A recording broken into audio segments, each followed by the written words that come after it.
What's going on, everyone? Thanks so much for tuning in to another episode of the Ducks Dish podcast. I'm your host, Max Torres with ScoopDuck on 3, coming to you on Saturday, February 8th, 2025. Thank you so much for tuning in to another edition of the Oregon Recruiting Hour. This is where any recruiting topic is pretty much fair game, and there is a lot to talk about here. While we may be in the dead period for pretty much the whole month of February, you'll remember that this past weekend, February 1st, was kind of that last cutoff.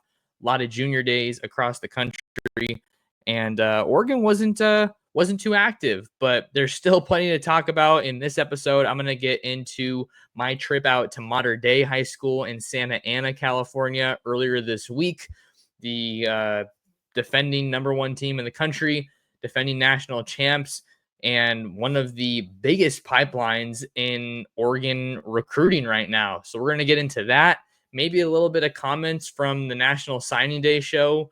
We got to hear from Tosh Lapoy, Will Stein, Marshall Malco, and Dan Lanning, of course. And remember, a lot of Oregon's 2025 signees are already enrolled on campus, rocking and rolling with the Ducks in Eugene. But really glad to have you guys along for another episode of the pod. Thanks for being here. Do me a favor, like, comment, and subscribe if you haven't already. Really important to be locked in with me on the socials. That's where you can find all of my reporting up to the second, up to the minute. I'm at M Torres Sports everywhere. And if you're here on YouTube, subscribe to the ScoopDuck on 3 YouTube channel. We greatly appreciate it. And you can try ScoopDuck.com for a week for just $1. So come and see us at ScoopDuck.com for the very best in Oregon football and recruiting. Really active message board community, and we have a great time over there. So enough with that. Let's get into the nuts and bolts. Let's get into what you came for. I'm going to start off today's episode talking about one of the biggest targets on Oregon's big board in the 2026 class, and that is five-star Mater Dei wide receiver Chris Henry Jr. This is the number one wide receiver in the 2026 on 300 rankings, and he's been committed to Ohio State for a while, but that hasn't stopped Oregon from giving chase and continuing to recruit the top. I want to say he's the top offensive talent on the West Coast in the 2026 class. So I did stop by Mater Dei for their on-field workouts on Wednesday, I believe it was, and Henry is working his way back from an injury. He tore his LCL and his hamstring last season against Bishop Gorman. I was at that game. Just brutal to see. So much excitement around him and his move from the state of Ohio to Southern California. But that's kind of why he wasn't really doing a whole lot on Wednesday. I did snap a picture of Chris Henry at practice, and that was one that really set people ablaze, if you will, on social media. If you're not watching on YouTube, I will break it down for you. You got a picture of Chris Henry, 6'6", 6'5", wide receiver, and he's just decked out in the Oregon tracksuit. Kind of a cool green color. I think my favorite part of the fit is the black and green O. I like that little green trim there in the background, but people are going to have something to say when you see a five-star Ohio State commit rocking some Oregon gear. But for me, it's like, I'll get into more of what Henry had to say. Of course, the interview with all the full quotes is over on ScoopDuck, but I think when you see a commit for a different school rocking another school's gear, it can cause an uproar for sure. But I think it's like, why wouldn't you do that? Like, if I were a recruit and I were in this situation, I would just be throwing on different schools like all the time, because it's gonna get more eyes on you, more attention, more buzz, more people talking about you. And that's just, I think this could be an example of just where recruiting has gone, where high school football has gone now. Like, I would just be curious what the decision making is that goes into, does it matter if you see a guy wearing a different school's gloves at a game, right? Or a quarterback wearing a different school's towel? Like, it's all kind of within that same realm of discussion. But I think I would just have as much fun with the process as I possibly could, because it only comes around once unless you hop in the transfer portal. But let's get back to it here. So I talked to Chris Henry Jr. He took a pair of visits in the month of January to Eugene for Oregon's Junior Day and to USC for the Trojans Junior Day. And those were two really, really big weekends for both of those respective programs. But Chris Henry Jr. is a guy that Oregon has continued to prioritize and continues to covet despite his commitment to Ryan Day, Brian Hartline, and the Ohio State Buckeyes. Believe it or not, even though he hasn't even been out to on the West Coast for a year, I don't even think it's been a full year just yet. He's visited Oregon 5 times. And all that to say, he's still saying all the right things about his commitment to Ohio State. But Junior Adams and Dan Lanning, the relationship that he's developed with those two guys is part of what keeps him coming back to Eugene for these trips. And he said that he thinks that there's something special going on up there in Eugene. And for Oregon, you just got to stay in the mix and keep getting them on campus, keep going out to see them when you can during those contact recruiting periods. But the big update, I guess, the thing that I really took from my interview with him was that he was saying that my situation at Ohio State is really good and it's kind of too good to pass up. And he took it one step further, which I don't think he'd really done before, and had said, as long as Brian Hartline is at Ohio State, then I'm with the Buckeyes. So that was a very powerful statement, and I think it makes a lot of sense to see him say that because he's from Ohio. You look at the resume of Brian Hartline and the development of wide receivers at Ohio State, independent of Hartline. You're a wide receiver, you go to Ohio State, you're probably going to become a first-round pick or a top draft pick. Oregon is working to get to that point, but obviously there's a lot of catching up to do. I don't know if a lot of Duck fans will like hearing me say that, but that's the facts. That's what you see. Ohio State, if there's one position Ohio State pumps out NFL talent at, it's receiver. I think that you could also make the discussion or the argument for defensive line because Larry Johnson does a tremendous job over there in Columbus. But this is going to continue to be one of the biggest recruitments that we follow for Oregon in the 2026 class. Important to remember here, folks, Oregon has the number one recruiting class in 2026, according to the On3 rankings with 10 verbal commitments. But they're still looking for that first receiver. So they can kind of afford to be selective, I think. A couple other big West Coast names. If you just hop over to another Trinity League powerhouse, St. John Bosco, you got 2026 wide receiver Madden Williams, who announced his commitment to Texas A&M not too long ago. And then you also have Daniel Odom, another St. John Bosco receiver, who announced his commitment to Oklahoma. Those are two guys that Oregon was linked to. But I think ultimately, if you're asking for my opinion, my guess is that they were not takes at Oregon, at least at this time, at this stage in the recruiting calendar, because timing is everything. You got to remember that. Timing is everything in recruiting, unless that is you're a guy like a Chris Henry Jr. You're going to have a spot wherever you want to go as long as you want to have it. But Oregon is doing all the right things. They're doing everything they can in this recruitment of Chris Henry Jr. I'll wrap it up by saying this. Oregon would not really have that realistic of a shot in this recruitment had it not been for Chris Henry moving out to the West Coast to spend his final 2 seasons of high school football at Mater Dei in Southern California, where Oregon has a tremendous recruiting pipeline. Why don't we stay on the topic of wide receiver for a little bit more here on the Ducks Dish podcast? Stay at Mater Dei, another big target for Oregon, and that is 4-star wide receiver Kaden Dixon Wyatt. He's rocking that number 4 on Friday nights, and this is a dude. All the discussion when it comes to wide receivers at Mater Dei seems to be centered around Chris Henry Jr. I wrote about this on ScoopDuck earlier this week. All the discussions around Chris Henry Jr. And I get it. 5-star dude, kind of a first guy off the bus type of dude, if you will, just because he's so tall and he's just a prolific wide receiver. But mark my words, do not forget about Kaden Dixon Wyatt. Kaden Dixon Wyatt is a stud of a receiver. He's originally from the Bay Area, but he's playing his high school football at Mater Dei, and he's a really complete wide receiver. He's got good size at about 6'2". He's a playmaker, good route runner, And he's not super talkative, but he just shows up and he goes to work. And he was also in Eugene for Junior Day at Oregon. He spoke very highly of his relationship with Junior Adams, much like Chris Henry Jr. did. But I think you probably view Kaden Dixon Wyatt as maybe a more realistic ad if you're Oregon, right? This is a guy that's uncommitted. He's 2026, going into his senior year of high school football. But I think what makes this, better for Oregon is the Bay Area connection. He told me in my interview with him that he and Junior Adams went to the same middle school in Hayward, California, and they kind of have some similarities personality wise, guys from the Bay Area that have some chips on their shoulder.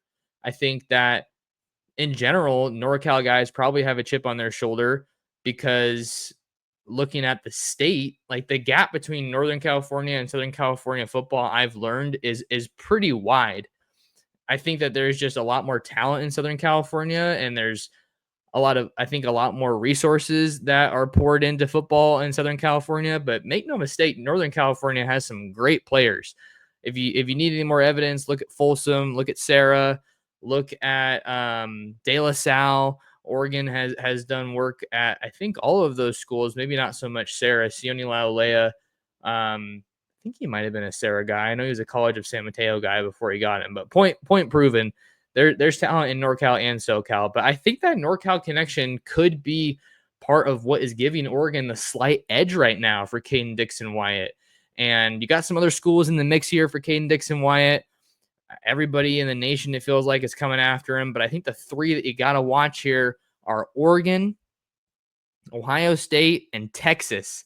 And the big thing people need to remember with Texas is that their wide receivers coach went to Mater Dei. And I think that that's something that is going to continue to give them an inroad into that school, right? I think it makes a lot of sense when you look at that. I'm trying to get the name right now.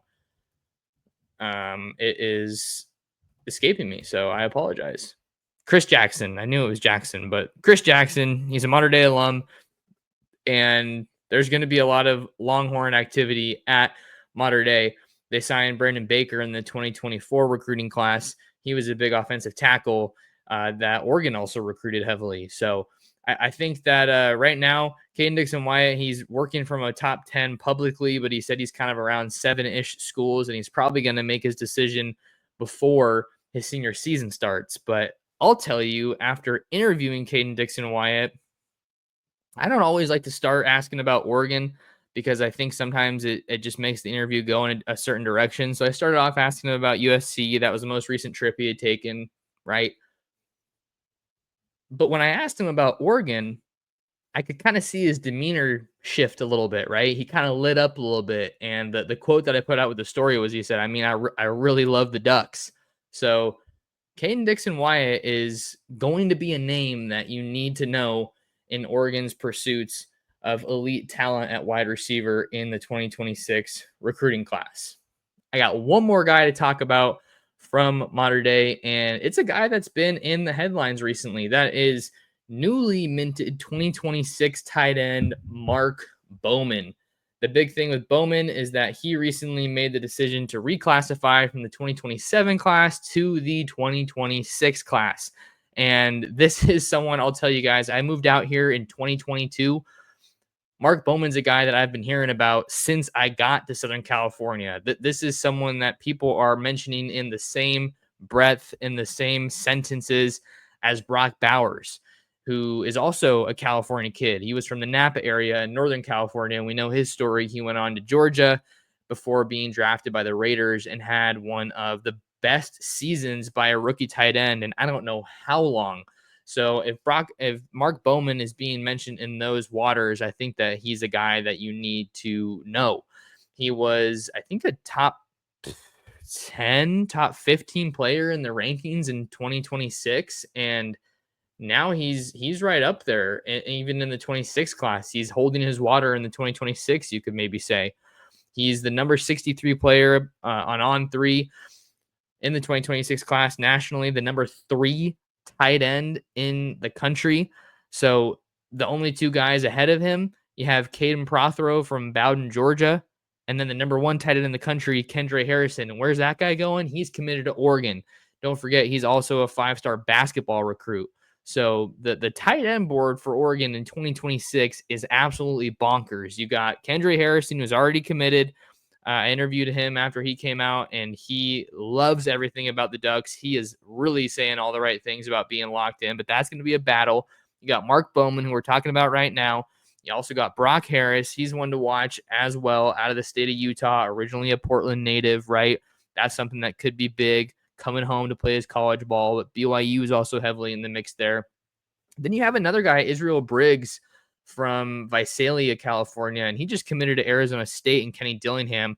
That was a huge win for the Sun Devils, but that dude is a stud. I don't think that is a recruitment that you can kind of take your eye off of, I should say.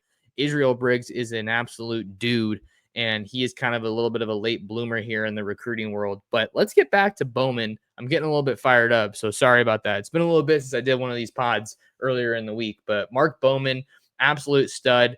I think Oregon was like 5 or 6 coaches deep when they made their stop by Mater Dei during the January contact period, the recruiting period.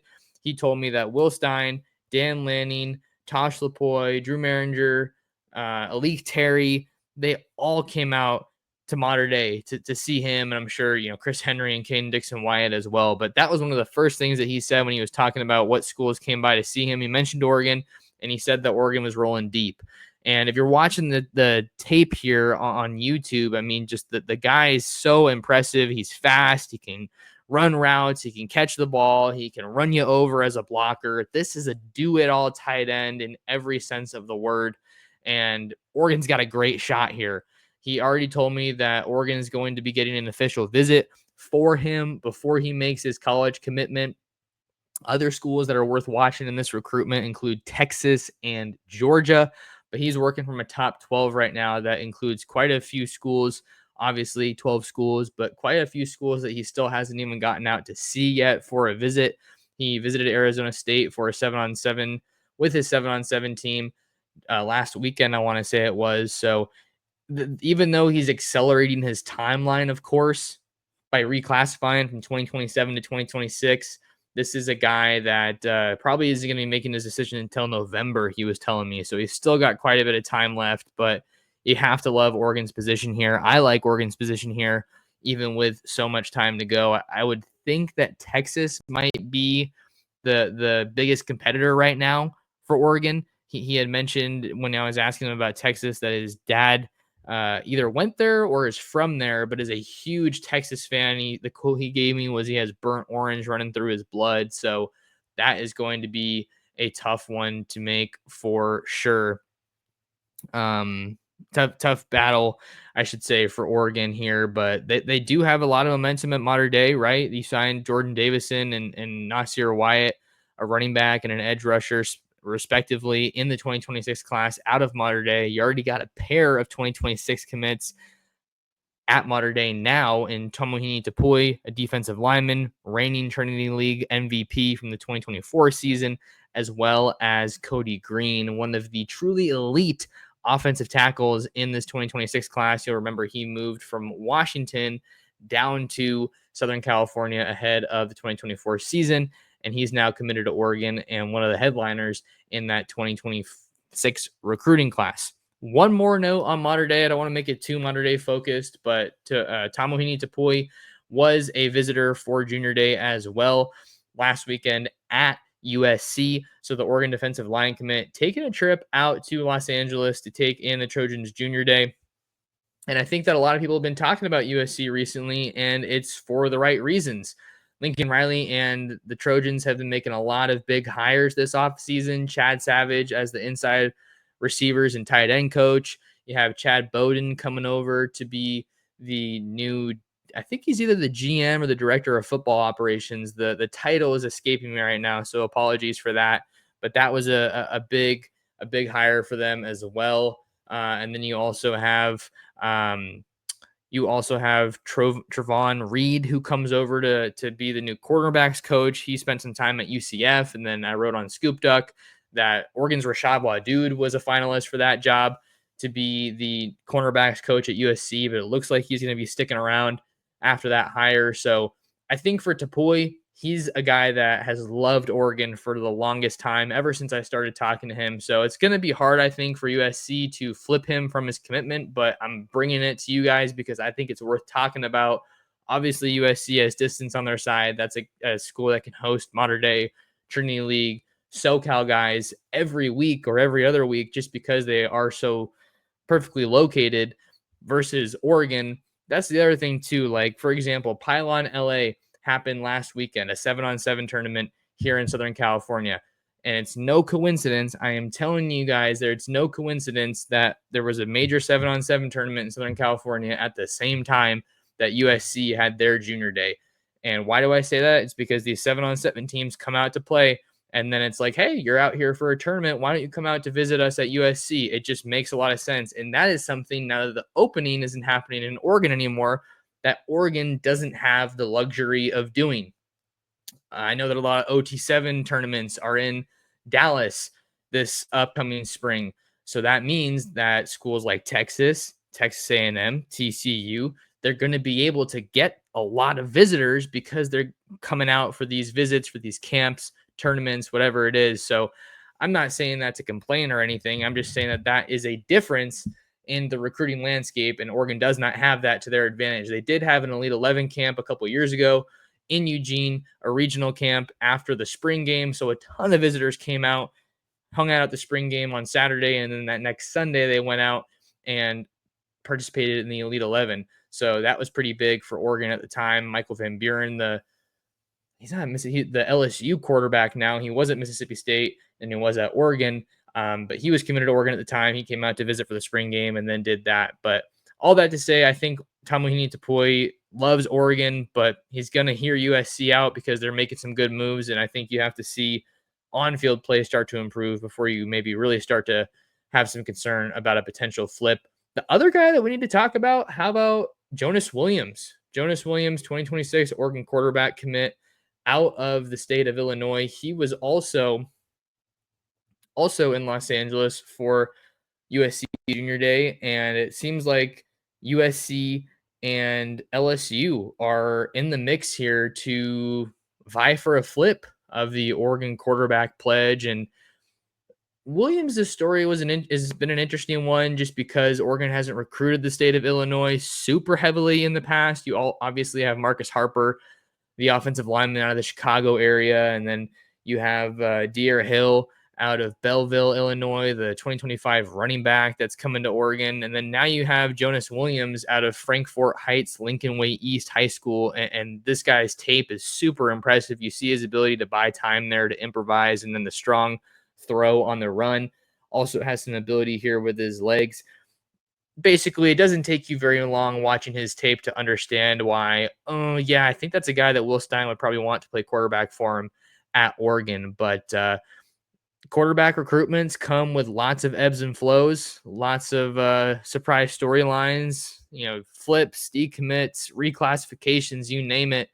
The quarterback position is going to bring it to you. Without a doubt, quarterback is the most drama-filled position when it comes to recruiting in today's day and age. But Jonas Williams is a guy I haven't been able to interview, so I will work on trying to get an interview with him for our readers over there at ScoopDuck.com. But I did speak to a source, close to the program about Jonas Williams, and they told me that Oregon's pushing as hard as they can right now. And we do have to make a note here that Dan Lanning did take a visit out to Lincoln Way East High School during the recruiting period, presumably to get some face time with Jonas Williams, as did Lincoln Riley. So I think when it comes to top end quarterbacks, if you look at what Lincoln Riley's been able to do at the position, maybe you can say independent of the 2024 season because USC wasn't the best last season, but that quarterback's going to get taken care of if you're talking about the position in Lincoln Riley. Like, maybe the teams haven't been the best at SC in the last couple of years, but the dude's produced a bunch of first round draft picks at quarterback and some Heisman winners as well. So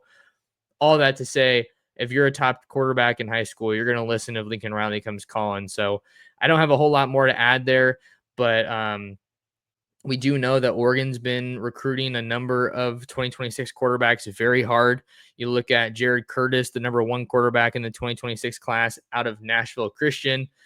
That's another guy that Oregon's recruited super heavily. Ryder Lyons out of Northern California, Folsom High School. That's another guy that Oregon is head over heels. They love Ryder Lyons, and Ryder Lyons loves the Ducks. He's currently uncommitted. We thought that USC was the team to beat there, but in recent months, recent weeks, maybe USC's kind of cooled off a little bit with Ryder Lyons, and I think Oregon, BYU, and Ole Miss are the main schools to watch for Ryder Lyons, and maybe that's a recruitment that we see kind of overlapping a little bit here, but also with Jonas Williams, that is.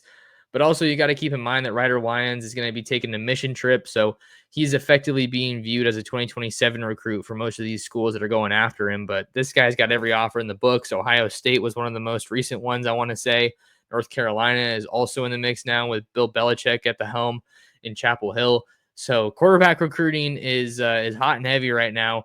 And I just thought it was worthy of talking about here on the show with Jonas Williams taking a trip out to USC for their junior day. But it's been an action-packed week, and there's still plenty to talk about. I feel like now that the dead period is here, guys aren't taking visits so much anymore, but it's time to kind of digest and analyze everything that we saw happen in the past month or so. And I guess the other thing that I'll add here that Marshall Malco said during the National Signing Day show, the in-house show on Go Ducks or the Oregon Sports Network, he was saying that the West Coast has never been this talented as it is in the 2026 class since he's been at Oregon. He basically outright said he thinks that Oregon can win a national championship recruiting the West Coast 2026 talent alone. Recruiting the West Coast alone basically in 2026, right? I'm kind of paraphrasing again here. And I thought those were pretty bold words because the 2026 class, if you think the 2026 class is good, the 2027 class, slow it down, is going to be even better than the 2026 class. But I think that definitely lines up with what I've kind of been able to gather from the 2024 and the 2025 classes.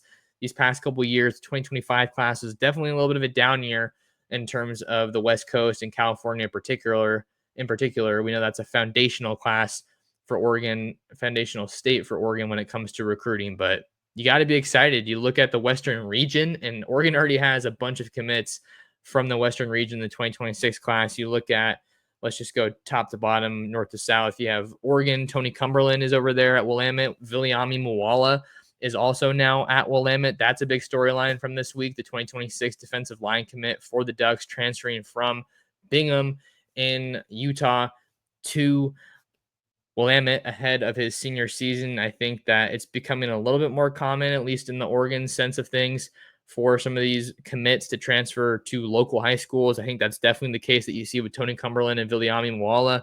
You read between the lines there. Those are two guys that are locked in. They are, it looks like, not going anywhere because I don't think you see a lot of guys coming, a lot of high-end recruits that are transferring into the state to play their high school ball, because we know that Oregon high school ball isn't necessarily on the level of some of these other West Coast states, like the California in particular. So that's a great development for Oregon. And then you also have, obviously Tomuhini Topui, Cody Green at Mater Dei, and you also have Bot Mulatalo in American Fork, Utah at Lone Peak High School. And I think those are all the West Coast guys. Dutch Horsk at St. John Bosco. Can't forget about him. So the talent out West is great this cycle. And I love Malco's point there, because we know that Oregon kind of views the West Coast really as a whole as its backyard, because the state of Oregon does not produce the caliber of talent that a Texas, a Florida, a Georgia does on a year-to-year basis. So Oregon's going to be hitting the West Coast hard. They already are, but there's still plenty of big-time names that they're working on here in the 2026 class. But I think that's going to do it for me here on this episode of the Ducks Dish Podcast. Appreciate you guys for tuning in. Make sure to like the video and comment. Let me know what you think about Oregon football recruiting right now, and subscribe to the ScoopDuck on 3 YouTube channel. Follow me anywhere at Torres Sports, and share the show. Share the Ducks Dish Podcast with everyone you know. But until next time, thank you so much for tuning in to another episode of the Ducks Dish Podcast.